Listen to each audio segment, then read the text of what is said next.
Hey everyone, this is Dan Anchetta from Synergy One Lending. I'm here today.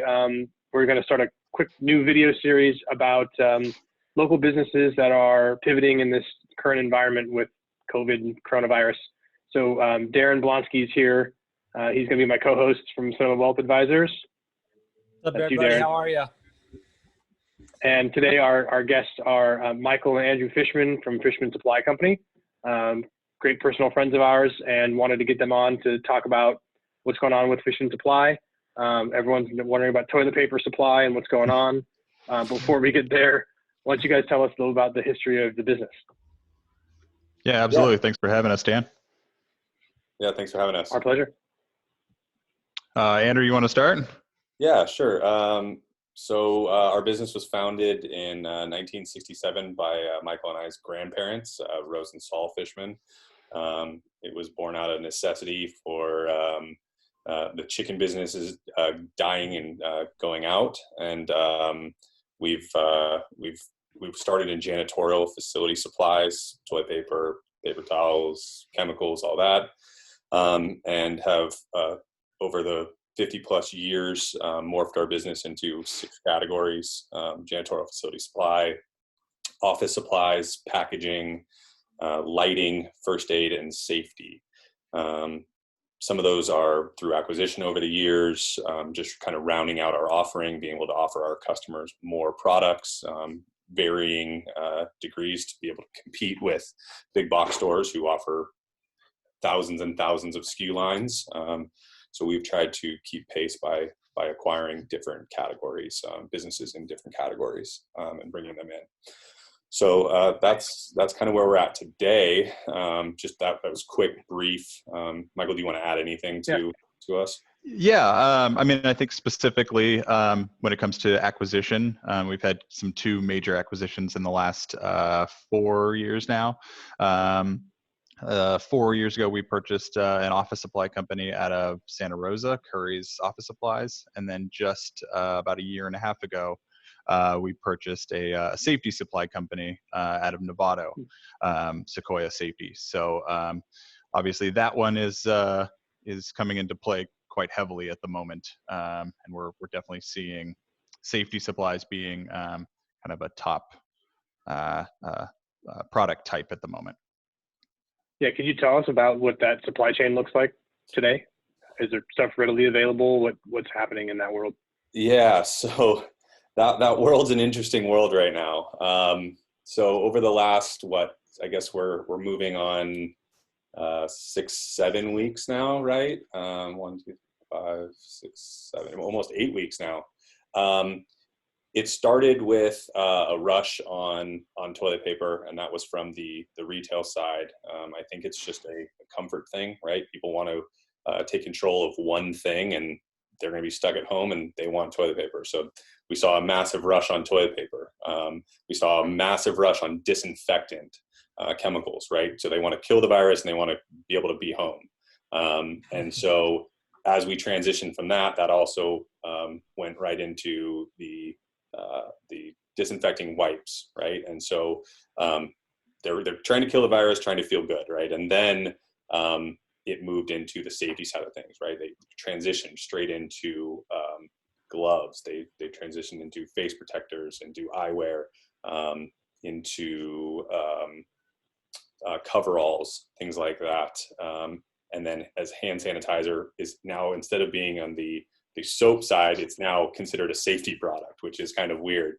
So all of these things, the supply chain has drastically been impacted because maybe 10, 15 years ago, people went to just-in-time delivery, right? That whole concept was starting, and people like Amazon's and Staples and all of these big internet companies have created this feeling that, oh yeah, you can just order and it'll be here tomorrow. Well, so nobody was keeping inventories on site, right? And we were following that same path, saying, look, we'll store this stuff for you. Don't hold your inventory. We got it. Well, when the whole world says, I need these products and I need them in 300x quantity, there's no infrastructure to handle that, right? So from every single product, and we've also taken a lot of our stuff offshore, which means there's a lot of transit time. So even if you can produce stuff in large factories in 5 to 7 days, you have to take a slow boat over, and that takes 6 weeks,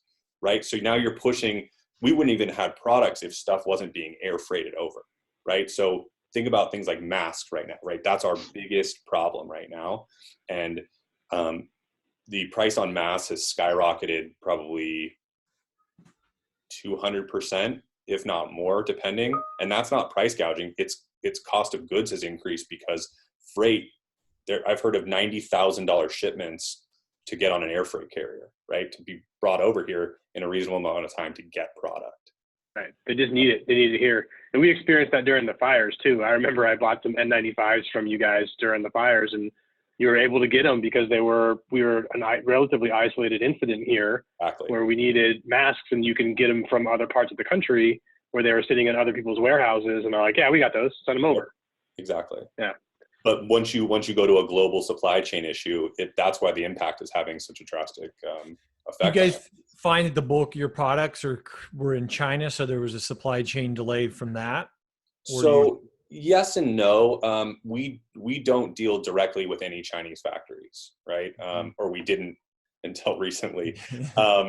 So we tried to buy American as much as possible. It's kind of one of our ethos, right? Is we want to try to support American businesses. We want to try to support local businesses first and foremost, right? So we were buying from American companies, but they were importing products from China, right? So they've all gone out and said, we need to be cheaper. We need to lower the cost of goods. And this is what everybody's demanding. So, at that point, they go offshore and say, okay, well, we can knock the cost of this down, and, we'll stock inventory, and then we'll ship it from our American warehouses. Right. So kind of before all this stuff happened, like what did business look like? What was the trend of the business? How are things going before coronavirus? So the last couple of years, we were pacing double-digit growth, which is huge. I mean, some of that was acquisition, right? But moving into a new category. But even in our traditional categories, we were still growing substantially. We were finding that new businesses were calling us. People were increasing their spend, in hospitality and in school. Well, schools were a little different because of the government money, but people were spending more with us because they had higher demand. Right. So we were finding that things were increasing. The economy was pushing that wave. Right. And now that it's here, you guys have pivoted to be more in the personal protective equipment field. But what other changes are you seeing or feeling kind of middle of this? We don't really know when peak virus is going to happen here and what the trajectory is. So what is it like today at Fishman Supply Company? So I'm gonna interject really quick because I had a conversation with Andrew last week or maybe the week before. We try to both be pretty process driven. Both of us want a policy or a process to be set in stone, and we want to follow that process. We find that when you follow that process and you don't deviate too much, things tend to go a lot smoother. So Andrew called me, the other day, and I'm more on the HR and finance side of things. And Andrew was asking what our process was kind of on an HR side of things.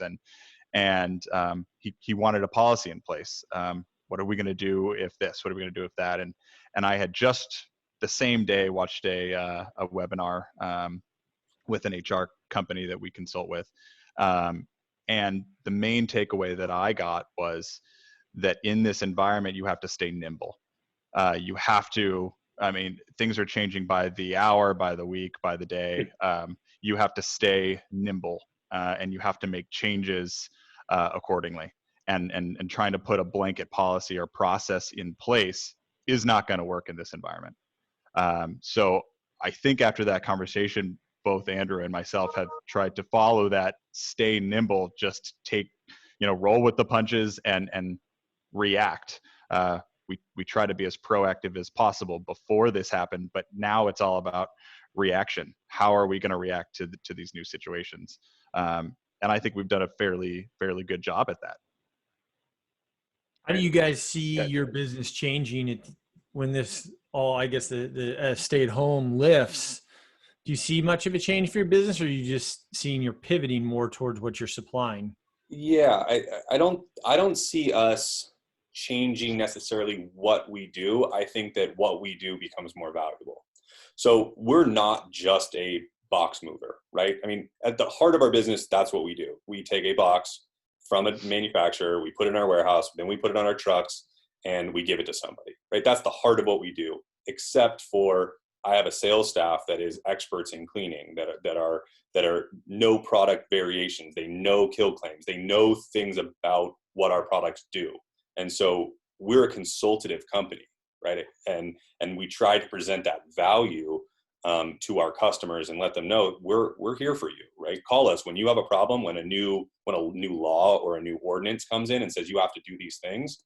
That's when you call us and say, hey, what do you got? Like, what's going on? What's the market doing? Because we're at the pulse of that. So I see us doing more of the same and people valuing what we do even more than prior. It's amazing to me to see the programs that we tried to present that people said were too expensive, that people are now calling saying, oh wait, we need that program, right? We've sold hand sanitizer for the entirety of our existence, and not all of our customers had hand sanitizers in their building because it's an expensive kind of add-on piece, right? You need hand soap, that's required. Hand sanitizer wasn't. So people who wanted to spend it did, people who didn't. And I think that we're going to get a lot more calls for the things that we're offering now because we have them, they're in our warehouse, and our supply chain, except when the whole world goes crazy, is really good, and we have products available for you. Funny story. I was in a Staples the other day and I walked in to get some paper or something. And I look over at the counter and there's this hand sanitizer that's literally in a plastic cage with a lock on it. And I'm like, what's the deal? You guys locking up hand sanitizer? Yeah. And they're like, oh yeah, we have had this stolen twice now. People run into the store, grab it and go. I was in the grocery store the other day and I left my personal hand sanitizer in the cart. When I walked down the aisle, I felt like I had left my cell phone in my cart. Two things on that, Darren. One, Fishman Supply Company supplies copy paper. If you need some, don't go to Staples. You can buy locally. Just saying that out loud. And two, you guys, Fishman is a supplier to industries kind of all over. I mean, everyone uses Fishman Supply. So what are you guys seeing from your customers? What are they telling you? So right now, I think everybody's in panic mode, right? They're just trying to get product, and and it's really hard for us right now to get certain products. So we're trying to figure out what everybody's doing, right? Like we have a big school contingent, and we're trying to figure out when they're going back to work. We know the kids aren't going, but the custodians are probably going to go back and start doing an elongated summer cleaning at some point. So we're trying to figure those things out. Our cleaning service contractors, or building service contractors, they're finding that they're getting called in for more hours, more cleaning, more deep cleans. So we're trying to support them with those products and make sure that they're able to do the job and do it safely. Our food production people, they haven't shut down, but they've had new demands for PPE, right? Because the supply chain is bad. They're trying to source it from many different people, and the pricing has gone up. So their business model is changing. So from that standpoint, they're all trying to just get by at this point. I think we're still in that early stage of what the future is going to look like. We don't have permanent laws or ordinances that we can say, okay, this is what we're going to need to do to meet that standard. But I foresee that there'll be some sort of requirement for hand sanitizer. I think that there'll be some sort of requirement short term for masks.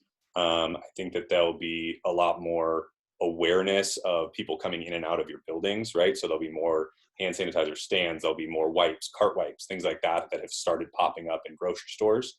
I think more of that's going to be prevalent, and then people are going to value and spend more money on cleaning. Doesn't sound like a bad long-term outcome. No, and right? Yeah, there's a lot of studies that actually say cleaner workplaces breed happier employees. So, but cleaning, you don't ever see that ROI, right? You don't physically know, hey, I spent X on cleaning and I increased it to X plus 1, and now my employees are happier plus 1, right? You don't see that. Right. So it's hard to justify it. I can't help but think, though, if we're just all a little bit cleaner, that just the typical cold and flus that blow through us every year will have a reduction in employees leaving work because of that stuff, kids getting sick. Mhm. So I think it's a good, Right. there's a good, It's an overall healthy environment. Right. Yeah. And people are definitely Yeah. more aware of things. And I know, I'm hand washing like crazy, like way more than it just, now it's habit. And then this is going to go on long enough that I think that we'll create new habits. It'll be really interesting to see how that long-term effect is. So anyway, guys, we should probably wrap up, but anything that you want to say before we end? Yeah, I just really quick, I want to throw some in of what I hope to see in the future, along the same lines of kind of employees getting sick. Employees will continue to get sick, but I hope that this whole experience will change some employers and their HR policies to allow people to feel like they can take the sick time that they're entitled to and not come into work sick, because that's how we spread these diseases faster. So I'm hoping that some, especially larger companies, can adjust their sick time policies, adjust their time off policies to be a little bit more forgiving and lenient for their employees and treat them a little bit better. So that's what I'm looking for. Amen, Michael. Yeah, nice. Call now. Absolutely. Thank you guys so much for your time. Thanks, guys. Absolutely, Dan. Appreciate it. Good luck Thank out you. there. Stay nimble. You too. Absolutely. Take care, guys.